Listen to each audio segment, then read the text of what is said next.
Let me tell you about a terrifying experience I had when I was still a uni student.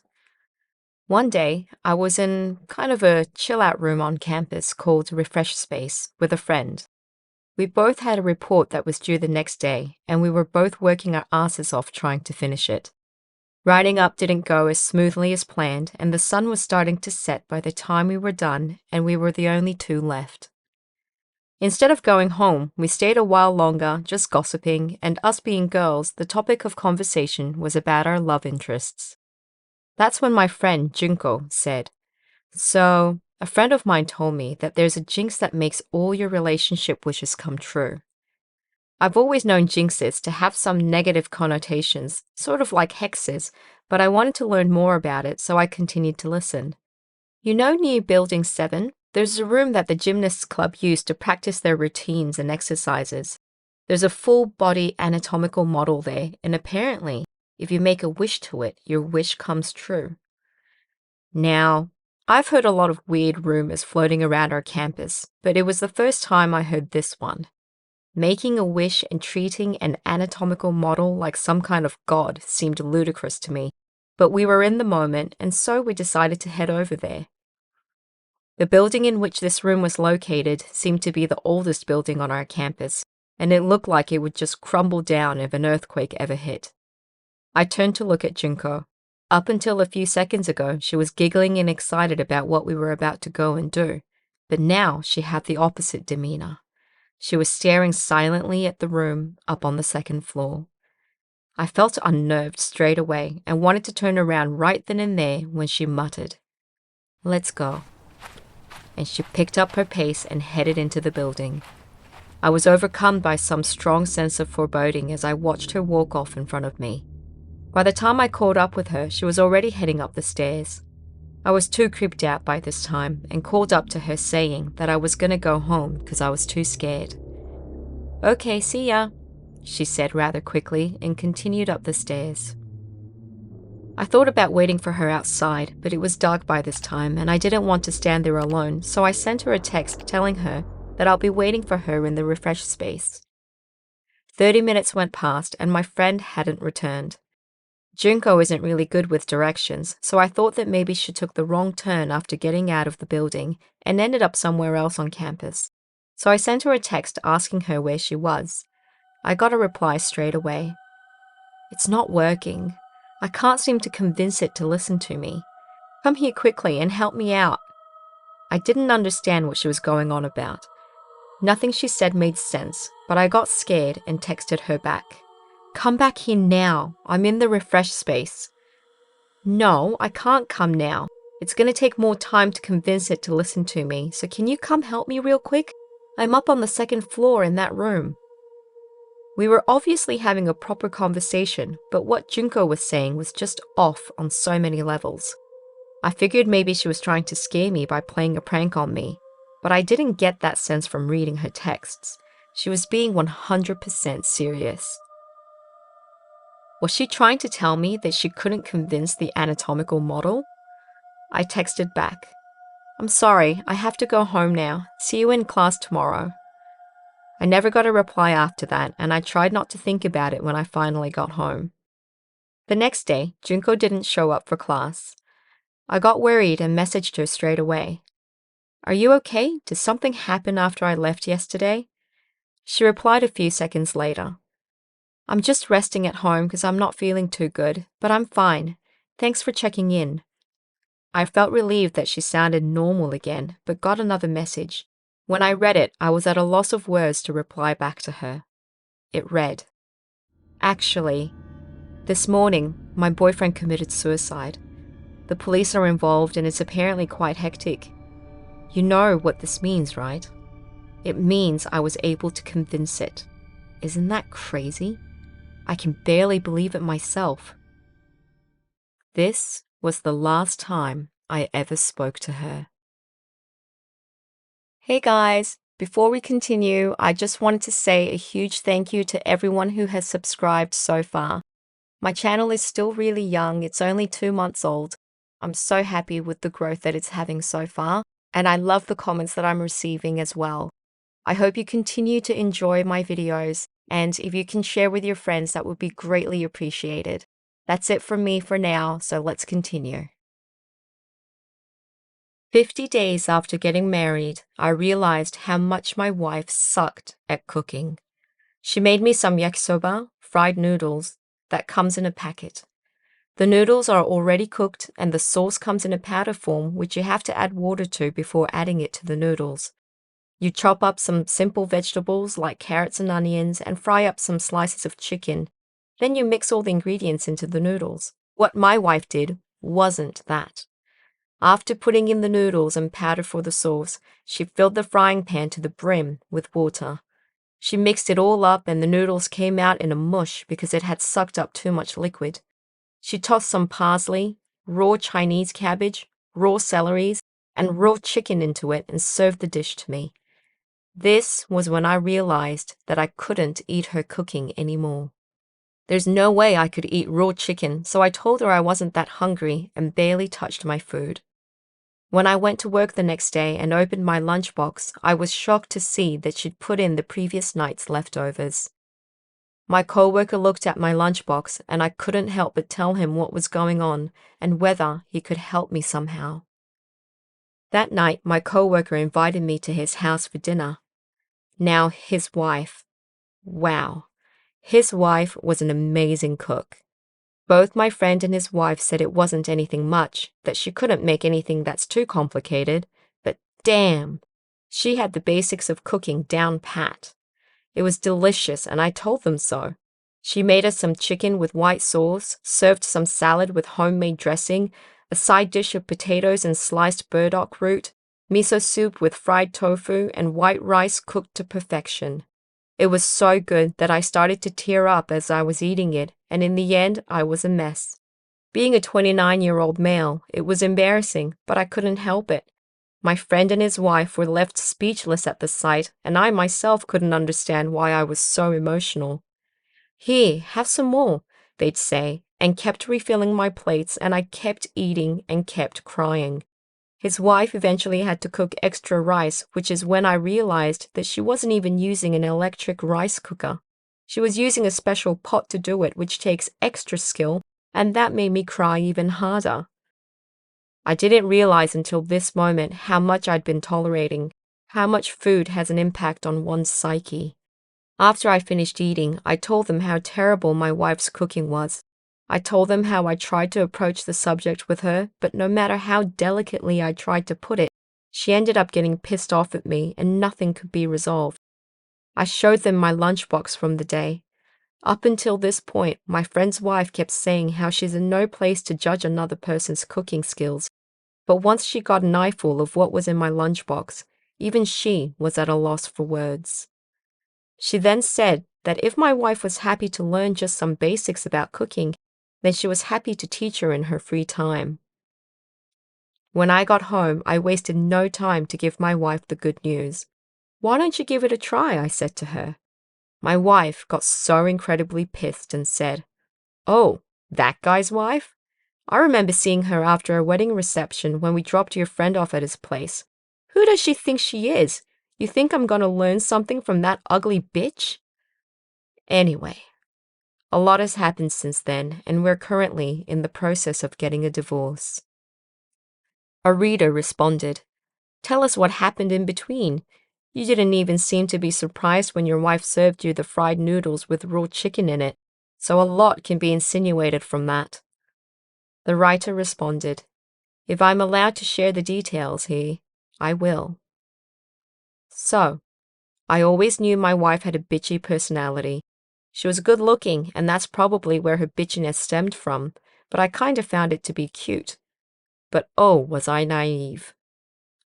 Let me just add here that my friend's wife, the one that can cook, isn't ugly. She's not super gorgeous, just the average cute girl.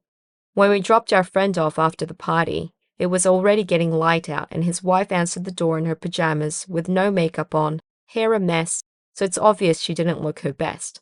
I told my wife as much when she spat those words out at me, and she gave me a dirty glare in return. I was in no mood to fight, so I just shut up and went into the bedroom. When I woke up in the morning, there was miso soup with fried dumplings and celery inside. Hey, why don't you think about what I said last night? I'll come with you and we can do it together. I'm happy to learn to cook too. She ignored me.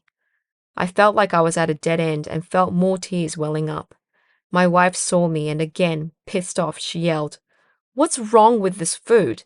It's exactly the same as the others." "How could you tell me that this soup here is the same as the other miso soups?" I yelled back, tears streaming down my face. By this time, my wife was crying too as she screamed back, "It is the same. Fried tofu is fried. Dumplings are also fried, and everyone puts leeks into soup." I was dumbfounded as I replied, "What are you talking about? This isn't leek, this is celery." "Are you crazy?" she responds. And I said, "No, are you crazy?" A side note from me here. I've never heard of anyone putting fried dumplings, which are called gyoza in Japan, into miso soups. This woman clearly thought that anything fried could go into it, which is mind-boggling. Now, back to the story. At work, I told my friend what had transpired that morning. I told him I was exhausted and told him that my wife usually doesn't make stupid excuses like that. Then he said to me, maybe you're right. Maybe she is making an honest mistake and doesn't know the names of different food items." I reflected back on what she'd been cooking for me. Something was always off. Not just the taste, but the ingredients. She'd put chicken into a beef dish, she always mixed up names of fishes, and she'd sometimes serve miso soup with dried young sardines. I told my friend, "Anyway, please tell your wife that we'll take a rain check on her cooking class and that I'm sorry." From that day on, I went to the supermarket with my wife. She didn't ask me, nor did she want me there, but I went. As anticipated, she was absolutely clueless. Meat was meat. She didn't know the difference between beef, chicken, and pork. If the fish was whole, she didn't know the difference between any of them. If they were filleted, she knew the difference between white-fleshed and red-fleshed fish. She clearly didn't know the difference between dried fish that was used to get stock from and those that were edible. Her interpretation was that the bigger ones could be used to get stock from. Now I knew why her miso soup had zero taste with some unknown chopped up particles in it. On the same token, she couldn't distinguish between kelp and seaweed. Now I understood why I saw a ton of seaweed in a hot pot dish. The worst were the vegetables. She had no idea that celery and leeks were two separate vegetables and didn't know which was which. She couldn't differentiate red radishes from sweet potatoes. I told her to read the labels. "They're all written here, see?" I said to her. Her reply was, "I've never shopped at a supermarket before, so I don't know whether the labels are for the vegetables above or below it. And anyway, they might be lying, so I don't trust the labels." I told her what each of the food items were, but she'd say things like, "Meat are all the same. The supermarket might be lying." It was a battle I'd never win at. I personally don't think all meat are the same, but her argument was that there's beef steaks and chicken steaks. They cook it in the same way because they're the same type of meat. I know, her argument didn't even make sense. 2 weeks went by, and I suggested meals very delicately by pointing out things like the leek in chicken, asking for a dish with those ingredients. I made sure the meals used minimal ingredients and were simple to make. My friend's wife photocopied some recipes that she got passed down from her mother and gave them to me. These recipes were collated from newspapers and recipe books dating back to 1965. Neat notes were handwritten next to these cutouts. I was worried my wife might get pissed off at me and say something nasty again if I showed them to her, so I wrote down the recipe by hand and gave her those instead. I didn't talk about types of sauces and spices, but my wife was clueless with those too. She put every condiment, even if it was some kind of sauce, into cute little containers. I doubt she knew what was what after that. She served me a dish with chicken and leek, which is what I asked for, with an egg cracked on top of it. And it was burnt. By this time, I'd been in her ear from the beginning telling her which ingredients to use, so I couldn't bring myself to tell her which condiments to use on top of it. After 2 weeks of this back and forth, all of a sudden, my wife's cooking became non-existent. The rice, the miso soup, everything was microwavable. The salads and main dishes were bought ready-made. Thinking she was burnt out from all the cooking, I felt a pinch of guilt. I said to her, "Hey, if you really don't want to learn from my friend's wife, why don't we ask your mom to teach us?" The color drained from her face as she said, "No, no, I don't want to learn from Mum." "What? Oh, okay." And she finally said, "Okay, your friend's wife can teach me." My wife and her mum aren't on bad terms at all, so her reaction puzzled me. I didn't ask her about it because I felt like it had something to do with her wounded pride. Now, my friend's wife has a job, so she's actually quite busy. It took some time to finally set a date for the first cooking lesson. During that time, my wife wouldn't cook for 2 days and serve me instant and ready-made dishes, which I'm not gonna lie, was heaven. Then she'd cook something for a day. On these days, the tastes were always off and ingredients I couldn't pinpoint were mixed in, but my wife was really calm, so during that time, I was somewhat enjoying the days. "No matter what, I don't want you to come into the kitchen while I'm cooking," she'd say to me. But she'd clear the dishes after each meal, and I felt like she was trying to improve on many levels, so I heeded her request.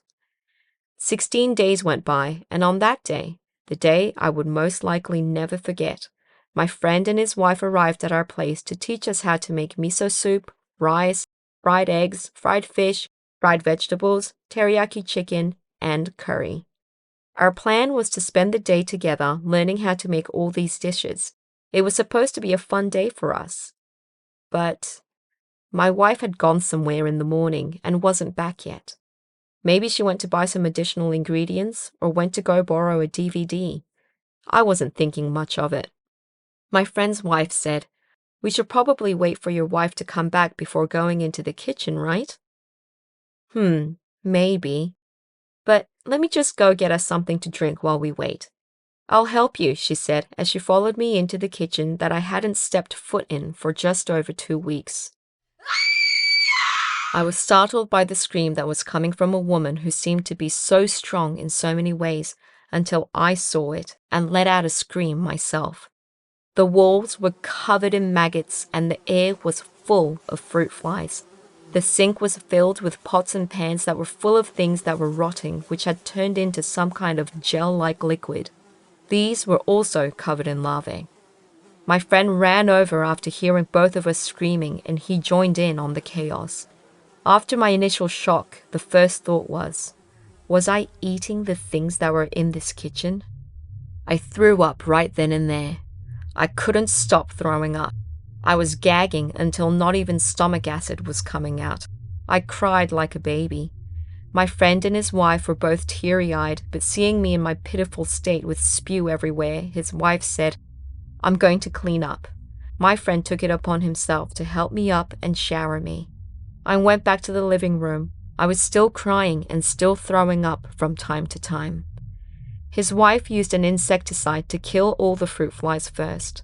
Apparently, larvae don't die from it, but they were dropping from the walls and the ceiling onto the floor. She then used a broom and cloth to wipe them up, threw the rotten food left in the pots and pans, and hung a bunch of flypapers from the ceiling. There was a bunch of air fresheners which I believe my wife put to get rid of the horrid smell, and even those were covered in larvae. My wife never came home. I realized this after my friend's wife took a shower to get rid of all the larvae that had gotten on her while cleaning. They let me stay at their place that night, and I went to the hospital the next day. During this time, my wife was going over to her friends' places, and I couldn't get a hold of her, so I contacted her family. Her father sounded like he was about to cry and said to me, "I knew it was a lie when she said she was cooking for you." But he didn't believe that she made our kitchen infested with larvae. Luckily, my friend had taken a picture of the state of the kitchen when he saw me crying and spewing and saying that I wanted a divorce and couldn't do it anymore. After showing her dad the picture, he finally believed me. He cried and apologized to me profusely. I needed to divorce her as soon as possible, so I went to a lawyer straight after talking to her parents. When I think about that day, I still get the gag reflex, so I spared a lot of the details, but this is what happened. I didn't do anything to clean up that mess, and I feel really guilty about it. For those of you who've read my story till the end, you would get a divorce if something like this happened to you too, right? Just an afterthought here. How sheltered does one have to be to not know the difference between different vegetables, meats, and condiments? I just can't even imagine raising kids to be so ignorant. Not to mention, do you think she was in her right mind when she did what she did? She's obviously got a screw loose, that's for sure. Tell me what your thoughts are in the comments below. We were so excited to see each other again and decided to go for some drinks. We were having a good time talking and catching up, but Kota's demeanor told me that there was something on his mind. So before we went home that night, I told him to give me a call if he ever needed to talk. 3 days later, I got a call from him. He said, "Hey, sorry to bother you, but I'm going through something and I needed to talk to someone." "What is it? You can tell me anything." So, there's a woman living on the floor below me. Her name is Noriko. She's been bothering me non-stop lately. I laughed and jokingly replied, "What do you mean? Is she stalking you or something? Didn't know you were that much of a catch." But, as Kota told me about what he was experiencing, I realized it was a pretty serious matter. Kota's parents are rich, and he was living in a nice apartment that they'd bought for him. This Noriko person was living on the floor directly below him. She was in her early 30s and was single, and she had been causing various problems for an entire year. It all started when Kota invited a friend over one night and they caused a bit of a ruckus. After his friend had gone home, he heard banging noises coming from the floor of his apartment. He said this banging didn't stop for more than 30 minutes. Realizing that he probably pissed this person off by being too loud, he let it slide, but from this day forward, he would start to live a nightmare. What he's endured so far is as follows. 1. When he used the elevator, Noriko came in and she would repeat, "You smell, you smell, you smell, you smell, you smell, you smell, you smell." Non-stop in a soft voice. So soft that he'd have to listen real hard. 2. Other people from the complex would frown whenever they saw Kota around, and they would always be standing with Noriko, who was probably spreading false rumors about him. 3. He'd get phone calls all day, and when he'd pick up, the other person would stay silent. He finally got pissed and yelled at whoever it was, and he got a reply. "I hope you die, you fucking maggot. Go to hell." It was Noriko. 4. His mail would all be opened when he went to fetch them. 5. His doorbell would ring every day at 3 in the morning. 6. When Kota would be out, he always felt like someone was watching him. 7. He found nails and hair in his mailbox. 8. When he was watching porn once, he got a phone call and she said, "You like lesbians that much?" He had no idea how she could see him at all. 9. He got a package that he didn't remember ordering, and when he opened it, it was filled with several hundred talismans. Side note here. In Japan, these are called ofuda. They're made of paper and are obtained from shrines and temples. They can be used for protection and to ward off evil. The ofuda I encounter when I read a lot of these stories from Japan is to ward off evil spirits or to keep evil spirits locked inside a box or a room, etc. It's very spiritual, and for many, it's very, very real. You can imagine how creeped out one will feel if someone sent you hundreds of these talismans. 10. Someone had dropped used and bloody sanitary napkins from the mailbox into his unit.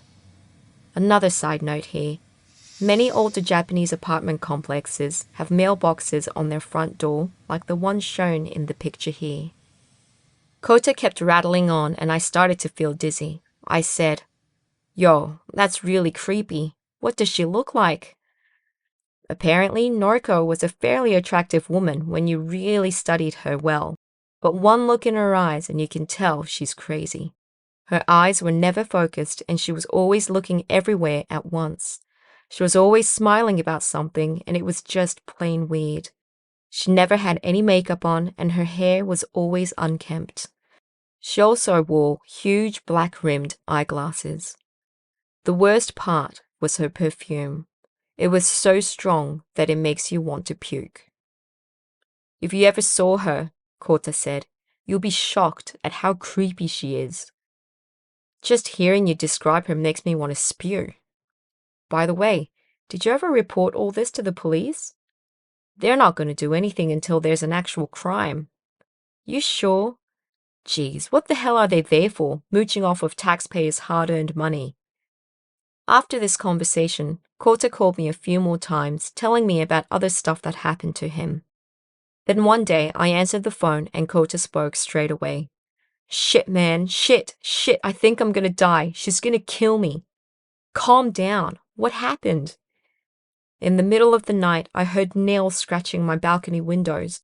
I looked up to see what it was, and she was there. I ran to get a bat from the other room, but when I got back, she was gone. What? There's no frickin' way. You live on the 9th floor. You must have made a mistake. No, I'm sure it was her. I could smell that disgusting perfume. She must have climbed up from the 8th floor and into my balcony. So did you call the police? Of course I did. They took some fingerprints and went to go ask her some questions. But guess what they told me? He was pissed and his voice was shaking. They said there's no evidence that anyone was on my balcony. They told me if I ever called them again with false pretenses, they'd arrest me. That pissed me off too. Useless police. What if something happened to Kota? They're only thinking about protecting themselves and not the people. They'll only move after Kota's dead. I told him to put hidden cameras everywhere around his apartment, including the balcony. I was still worried about him the next day, so I called my friend Seiji and invited him out for drinks. He was a friend of mine from uni, but unlike myself, he was a really smart guy and had studied medicine. Worried that Kota might get killed, I asked Seiji one question. So, is it true that if someone gets killed by a mentally ill person, that person won't go to jail? He quoted me the exact piece of law that described this situation and said that it wasn't rare for these offenders to avoid being prosecuted. I shivered. So if Kota got killed, Noriko might not be prosecuted. How can that be the law? I half said to myself, shit, I can't believe this. The police are useless as well. It's going to be too late after he's dead. Seiji sounded surprised and asked me, wait, what? What's going on? Tell me. So, I recounted everything that Kota had experienced so far. This Noriko woman, she's what you call a schizophrenic, isn't she? If what Kota is saying is true, then yes, looks like Noriko might be suffering from schizophrenia. Seiji explained to me that her obsession over one thing, which in this case is Kota, and her actions with regards to him could definitely be an indicator. But, he continued, your friend, he's telling you that Noriko is watching him, right? Yeah, I replied. Well, that's something typical schizophrenics say all the time. That night, I had a call from Kota. You'd never believe what just happened.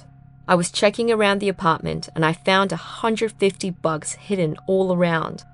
And I found out something. Noriko, she'd been watching and following me around since I was 3 years old.